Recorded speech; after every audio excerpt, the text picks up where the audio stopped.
live. Something ABC can't say. We got that going for us. Drew Franklin here. Zach, Jack, Jacob. What'd you say, Jacob? We're good? We're live. All right. 94-78. Cats did not beat number 1 Auburn today. In fact, they were never really in it. I think they led 4-3. It's about as good as it got for the Cats. 3-pointers and turnovers tell most of the story. Kobe Brea hit his 4-3 very late in the game. That was Kentucky's only 4-3. He's the only person that hit 3-pointers, while Auburn's Miles Kelly hit 9 by himself, including 2 garbage threes that he banked in the first half. It was just one of those days. Yeah, back-to-back trips. One of those days for the Cats. Never gotten a good rhythm. It's clear Auburn is the much better team, but Kentucky needed to bang in some threes to stay in it, and they absolutely did not do that. 18 turnovers, I think. That certainly didn't help either. Jack, I'm going to start with you. What the hell was that? It seemed like the plan was to attack the rim, and that was not going well. I mean, at one point it felt like Kentucky forgot how to dribble. They just had no offense there for most of the game.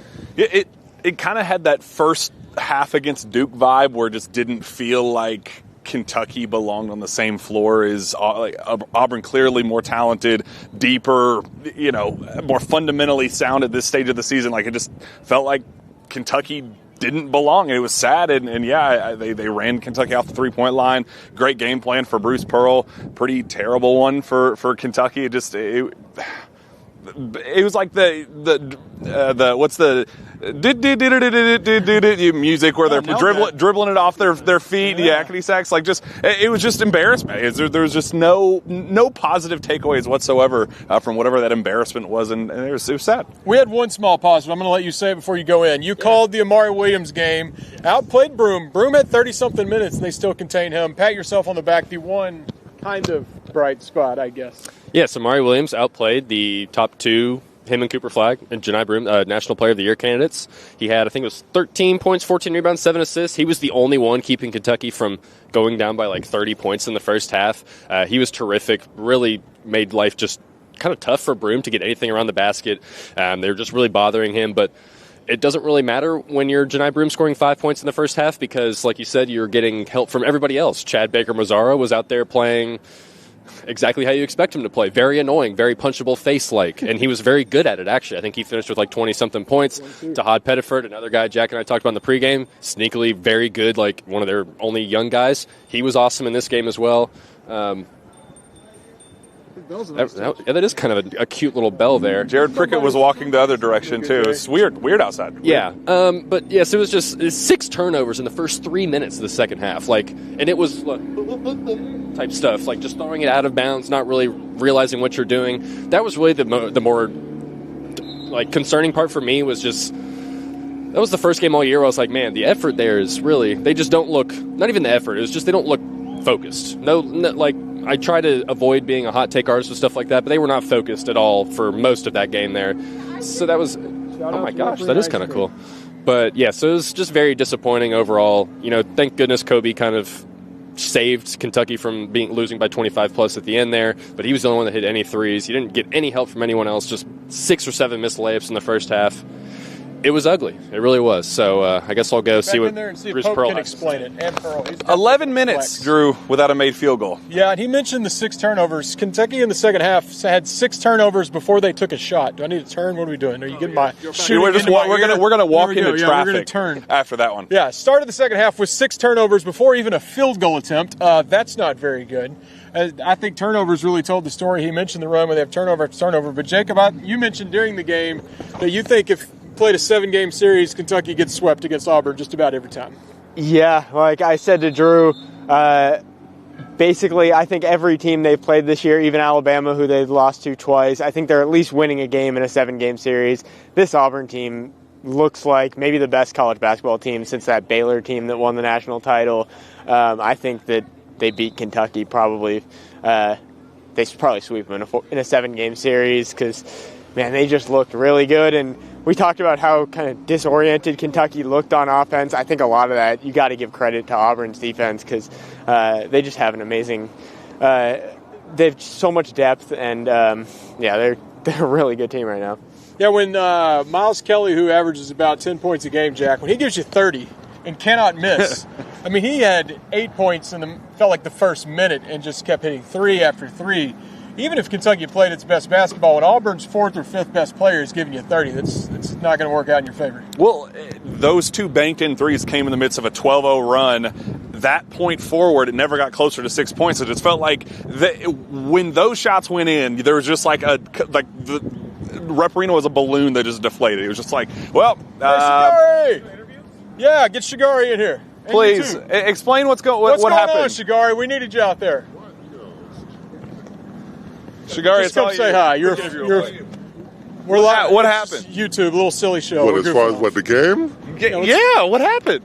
I mean, it's the number 1 team in the country. They came ahead and they executed the way they were supposed to. I mean, they showed the reason why they were number 1. I think we still have, the potential to, still end the season in the right way, but we'll see what happens. So you're confident moving forward they can put this behind them? There's one more home game, the SEC tournament in a week and a half? Absolutely, because the beautiful thing about the SEC tournament and the NCAA tournament, it's one game. So all you got to win is one game. So if you're able to, win one game and move forward, anything can happen. It's not like a 7-game series where you got to prep, over and over for the same team. It's one game. And on any given night, anybody can win. So that's the beautiful thing about it. Awesome. Well, thanks for stopping by and talking to us. I know you all get to get down the road. It's cold out here, but it's good to see you guys around. Lots of alumni in the building today. That was very cool. Absolutely. Go Big Blue. Yeah, good to see you, Shigari. All right. Speaking of the alumni, we'll mention that. Obviously, Shigari was there. Lots of former players in the building. I don't know if they had an event going on, but, I mean, at one point, the single camera shot on the Rupp Arena big screen, what was it? Help me out. It was like Kenny Walker, Darren Feldhouse, Anthony Epps in that one, Darius Miller. There was... Did you say Calipari? Bobby Perry. No, Calipari was busy today. Wasn't that busy today. Richie Farmer, Anthony Epps, Jeff Shepard. I mean, everyone was there, actually. They must have had something going on. I hate you let them down like this with the number 1 team. Auburn getting their first win here since 1988 when they beat number 1 Kentucky. Had a good run there going against them. They had only won 9 times against Kentucky anywhere since 1988. Kentucky now drops to 19-10, back to 500 in the SEC. This shouldn't hurt the NCAA seeding too much. Auburn is just so far ahead of everyone. But SEC standings, we can eliminate the dream that was already a dream of the double bye. Thursday's still probable, but I guess if you don't handle your business against LSU, this could still head south before Nashville. Yeah, it just puts you back in that territory of LSU must win, can't lose, however you want to describe it, but you got to win senior night and then just kind of see what happens up in Como. You still feel pretty good about a Thursday start, but unfortunately, by not taking care of business today, you open up the door for a potential, disaster scenario to close out the regular season and start on Wednesday, which is terrible. But that's kind of when you lose to some of these, Texases and the Vandys and those, you take some of those losses. You just have to let things play out as they may, and that's on you at that point. Jacob, you stayed next to Shigari. It kind of made my day. I was in a funk losing to Auburn by 16 points in a game where Kentucky had 4 threes. Is that your first time being around Shigari? Do you know who Shigari is? Do you know who that is? Do you know who? You grew up a Kansas fan. So. Putting me on the spot. No. That's all right. What position do you think he played? Center. It's a good guess. It was a great visual. Didn't he salsa dance? Is that a thing? Does he still? Does he still? We're trying to smile through the pain here.